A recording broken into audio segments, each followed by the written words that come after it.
टिहरी गढ़वाल में पर्यटन संस्कृति और पर्यावरण संरक्षण को बढ़ावा देने के उद्देश्य से टिहरी झील महोत्सव का आयोजन 6 मार्च से 9 मार्च तक किया जाएगा।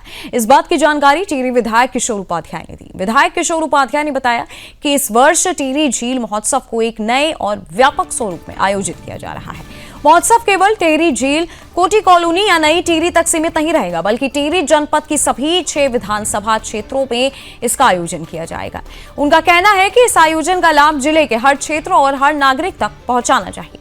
उन्होंने बताया कि इस महोत्सव की थीम O2 रखी गई है। विधायक ने कहा कि O2 का सीधा अर्थ ऑक्सीजन से है, जो जीवन के लिए सबसे आवश्यक तत्व है। उन्होंने स्पष्ट किया कि ऑक्सीजन के बिना जीवन संभव नहीं है और ऑक्सीजन के लिए पानी बेहद जरूरी है। इसी सोच के साथ टिहरी झील और जल संरक्षण के महत्व को आम जनता तक पहुंचाने का प्रयास किया जा रहा है। टिहरी झील न सिर्फ पर्यटन की दृष्टि से महत्वपूर्ण है, बल्कि ये जल, पर्यावरण और जीवन के संतुलन का भी प्रतीक है। महोत्सव के माध्यम से जल संरक्षण, पर्यावरण जागरूकता और प्राकृतिक संसाधनों के महत्व को जन जन तक पहुंचाने का प्रयास किया जाएगा।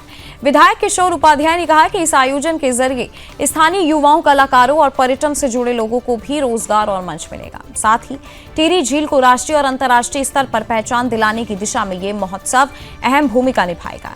उन्होंने भरोसा दिलाया कि टिहरी झील महोत्सव न सिर्फ मनोरंजन का माध्यम बनेगा, बल्कि पर्यावरण संरक्षण और सतत विकास का एक मजबूत संदेश भी देगा।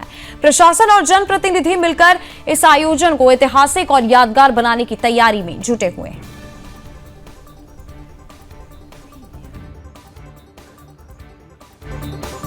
इस बार हमने ये किया है कि जो टिहरी महोत्सव हो गया और टिहरी झील महोत्सव, वो जो हमारी 6 की 6 विधानसभाएं हैं उसमें होगा। ये खाली जो है कोटी कॉलोनी या नई टिहरी में नहीं, बल्कि कोई न कोई एक आध प्रोग्राम हर विधानसभा में होगा। और इस बार जो इसका जो थीम रखी गई है वो ऑक्सीजन पर रखी गई। जिंदा रहने के लिए सबसे पहले ऑक्सीजन ज़रूरी है, फिर पानी ज़रूरी है, फिर उसके बाद अन्न ज़रूरी है। तो ये हिमालयन O2 का जो उसमें केमिस्ट्री में O2 का मतलब होता है ऑक्सीजन। बिना ऑक्सीजन के हवा के आप जिंदा नहीं रह सकते हैं।